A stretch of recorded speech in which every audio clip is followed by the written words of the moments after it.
அண்மை செய்தி. மதுரை அழகர் கோவில் சித்திரை திருவிழாவில் சாதி பாகுபாடு இல்லை என்று உயர்நீதிமன்ற மதுரை அமர்வு தெரிவித்திருக்கிறது. இது தொடர்பான விவரங்களை வழங்குவதற்காக நமது செய்தியாளர் சையது நிஜாமுதீன் இணைப்பில் இணைகிறார். சையது நிஜாமுதீன், இது தொடர்பான முழுமையான விவரங்களை பதிவு பண்ணுங்க.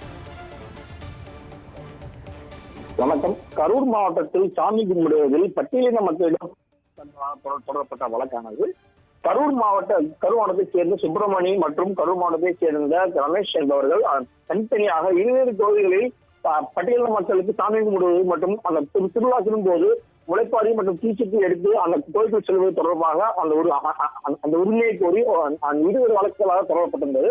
இந்த வழக்கில் அனைத்தும் நீதிபதிகள் வேல்முருகன் மற்றும் கே ராமகிருஷ்ணன் அவர்கள் முன்பாக விசாரிக்கப்பட்டது. அப்போது கரூர் மாவட்ட ஆட்சியர் மற்றும் புதுக்கோட்டை மாவட்ட ஆட்சியர் மற்றும் காவல்துறை கண்காணிப்பாளர் ஆகியோர் நீதிமன்றத்தில் நேரில் ஆஜராகினர். மேலும் அந்த மத்திய மண்டல காவல்துறை ஐஜி ஆகியோரும் இந்த ஜான் தொடர்பாக நேரில் ஆஜராகினர். அப்போ அரசு தரப்பில் ஆஜரான கூடுதல் வழக்கறிஞர்கள் எந்த ஒரு சாதிய பாகுபாடும் இல்லை மற்றும் வேறுபாடுகள் கலையும் வகையில் மட்டுமே இந்த காலனிகள் என்ற பெயரில் தற்போது நீக்கப்பட்டுள்ளதாக தெரிவித்தனர். அப்போது குறிப்பிட்ட நீதிபதிகள் சமூகத்தில் அனைவரும் சமமாக நடத்தப்பட வேண்டும் மேலும் அரசின் கொள்கைகளை அனைத்து பேப்பர் வழியில் மட்டுமே உள்ளது எனவும் தெரிவித்தனர்.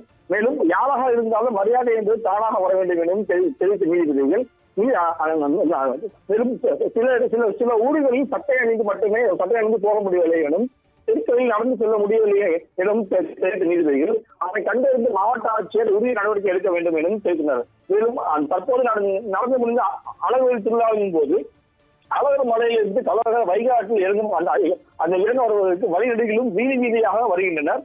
மேலும் அனைத்து இடங்களிலும் போகிறார் மற்றும் அனைத்து மக்களும் அவரை சுற்றியாளர் ஒன்றோடு ஒன்றாக ஒருவரின் மீது ஒருவர் தண்ணி பீச்சு அளிக்கின்றனர். மேலும்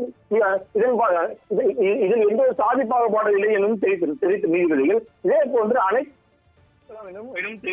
மேலும் தொடர்ந்து கோயில் தேர் ஒரு தெருவுக்குள் போகும் மற்றொரு தெருவுக்குள் போகாது என்பதுதான் பிரச்சனையாக முக்கிய காரணமாக உள்ளது. மேலும் திருவிழாவை அனைவரும் ஒரே முறைதான் கடைபிடிக்க வேண்டும் என தெரிவித்த நீதிபதிகள் திருவிழா கொண்டாடுவது அனைவரும் ஒற்றுமையாக இருக்க வேண்டும் எனவும் தெரிவித்துள்ளார். மேலும் இது போன்ற பிரச்சனைகள் நிரந்தர தீர்வாக காண அனைத்து சாதியினரும் இதனை களையப்பட வேண்டும் என தெரிவித்த நீதிபதிகள் இந்த வழக்கில் உரிய உத்தரவு பிறப்பிக்கப்படும் என தெரிவித்து இந்த வழக்கை ஒத்திவைத்து உத்தரவு பிறப்பித்துள்ளார். மதுரை அழகர் கோவில் சித்திரை திருவிழாவில் சாதி பாகுபாடு இல்லை என்று உயர்நீதிமன்ற மதுரை கிளை தெரிவித்திருப்பது தொடர்பான முழுமையான விவரங்களை வழங்கியதற்கு நன்றி சையது நிஜாமுதீன்.